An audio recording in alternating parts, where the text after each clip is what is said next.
ఓం శాంతి. శివ పరమాత్మ మహావాక్యాలు. బాబా అంటున్నారు, అందరూ విశేష ఆత్మలే.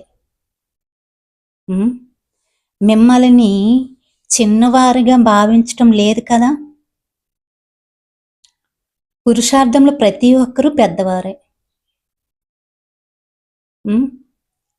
మీరు చిన్నవారు, మీరు చేయడానికి వీలు లేదు, మురళి చదువుకొనే ఉండాలి, ఫలాని వారైతే మాత్రమే చెయ్యాలి అని ఇలాంటి అద్దు సేవలు కూడా ఉన్నాయన్నమాట. కానీ బాబా అలా చెప్పట్లేదు. మిమ్మల్ని చిన్నవారుగా భావించడం లేదు కదా. పురుషార్థంలో ప్రతి ఒక్కరు పెద్దవారే. కార్య వ్యవహారాల్లో చిన్నవారు పెద్దవారు ఉంటారు, కానీ పురుషార్థంలో చిన్న పెద్ద ఉండదు. పురుషార్థంలో అయితే చిన్నవారైనా ముందుకు వెళ్ళవచ్చు, కార్య వ్యవహారంలో అయితే మర్యాద యొక్క విషయం ఉంటుంది, కానీ పురుషార్థంలో మర్యాద అనే విషయం లేదు. పురుషార్థంలో అయితే మర్యాద అనే విషయం లేదు. పురుషార్థంలో ఎవరు చేస్తూ వారు పొందుతారు. ఇప్పుడు పరిశీలించుకోండి, ఇటువంటి పురుషార్థం ఉందా, లేక అందరూ ఎలా నడుస్తున్నారో అలాగే సాధారణంగా నడుస్తున్నారా?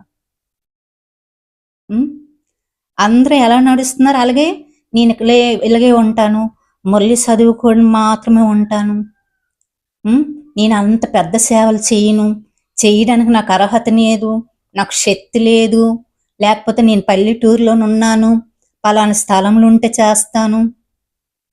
ఇవన్నీ ఎందుకు చెప్తున్నానంటే చాలా మంది ఇలాగ బలహీనంగా ఆలోచించి ఆ క్వాలిటీస్ ఉన్న, తెలివితేటలు ఉన్న, శక్తి ఉన్న, బ్రహ్మకుమారిగా అయి ఉన్న కూడా ఈ హద్దులో నుండిపోయి సేవలు చేయట్లేదు. అందుకే ఇవన్నీ చెప్తున్నాను అనమాట.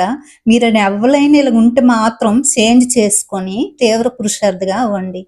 పరమాత్మ ఏ మహావాక్యాలు చెప్తున్నారో అది మాత్రమే విని ముందుకు వెళ్ళిపోతూ ఉండండి. తెలివితేటలు ఉన్నాయి, శక్తి ఉంది, అన్నీ ఏంటి అంటే మంచి మంచి విశేషతలు ఉన్నాయి, అయినా బలహీనంగా అయిపోయి ఆగిపోతూ ఉంటున్నారు. సమయం ఉంది, ఇన్ని అవకాశాలు భగవంతుడు ఇచ్చినా సరే మనం ఆ అవకాశాన్ని వినియోగించుకోలేకపోతున్నాం, క్యాచ్ చేయలేకపోతున్నాం అంటే అది బలహీనం అయిపోతున్నాం అనమాట. దానివల్ల నష్టపోయేది మనమే. ఇది చాలా ఆలోచించవలసిన విషయం. ఎందుకంటే చాలా మంది అలాగే ఉండిపోతున్నారనమాట హద్దులోని. అందుకు పరమాత్మ అంటున్నారు, పురుషార్థంలో మర్యాద లేదు. కార్య వ్యవహారాలనైతే పెద్దవాళ్ళని ఉంచాలి, పోని గౌరవించాలి. పెద్దవాళ్ళు కాబట్టి గౌరవించాలి, మర్యాదగా వాళ్ళని ముందు పెట్టాలి. కానీ పురుషార్థంలో పెద్ద చిన్న లేదు. ఇప్పుడు లేకుంటే మరి ఇప్పుడు లేదు. ఎవరు చేస్తారో వాళ్ళే పొందుతారు అని అంటున్నారు పరమాత్మ. చాలా చెకింగ్ పాయింట్. ప్రతి ఒక్కరు కూడా అర్థం చేసుకోవాల్సిన పాయింట్ ఇది. పురుషార్థంలో మర్యాద అనే విషయమే లేదు. పురుషార్థంలో ఎవరు చేస్తే వారే పొందుతారు. ఇప్పుడు పరిశీలించుకోండి, ఇటువంటి పురుషార్థం ఉందా, లేక అందరూ ఎలా నడుస్తున్నారు అలాగే సాధారణంగా నడుస్తున్నారా? టీచర్ సదా హర్షితులే కదా. టీచర్స్ అనేకల ఆశీర్వాదాలనే సహాయం కూడా ఉంటుంది. మరి ఎవరైనా బలహీనం అవటానికి నిమిత్తమైతే పాపం కూడా వస్తుంది. ఎవరినైనా బలహీనం చేశారనుకోండి, పురుషార్థంలో మీరు సేవ చేయలేరు, మీరు చేస్తే ఎవరు వినరు, మీకు శక్తి లేదు, మీరు ఎక్కడే కూర్చొని ఉండాలి అని వాళ్ళ బలహీనం పరిచయమనుకోండి, పాపం వస్తుంది అంటున్నారు పరమాత్మ. అర్థమైందా?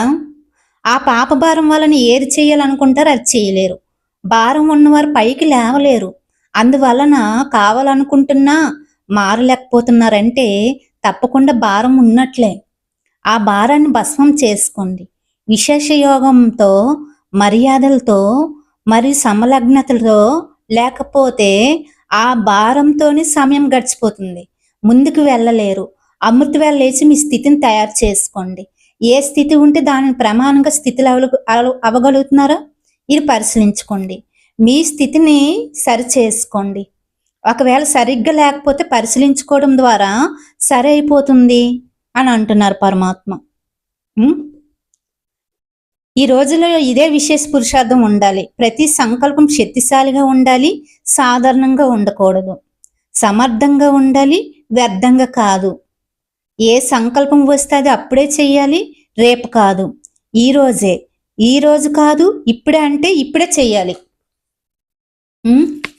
ఇప్పుడే అంటే ఇప్పుడే చెయ్యాలి కదా. ఈ రోజే, రేపు కాదు అని అంటున్నారు పరమాత్మ. ఇది చాలా క్యాచ్ చేయవలసిన పాయింట్ అన్నమాట ఇదంతా కూడా. ఇందులో ఇప్పుడంటే ఇప్పుడే చేసిన వారికి చాలా అనుభవం కూడా ఉంటుంది. అది చెప్తే కాదు, చేస్తేనే తెలుస్తుంది అన్నమాట. అచ్చా, బాబా సహయోగం కూడా అంత తీవ్రంగానే మనకి వస్తుందన్నమాట. ఇది ఈ పాయింట్ గురించి వివరంగా చెప్పాలంటే చాలా టైం పడుతుంది.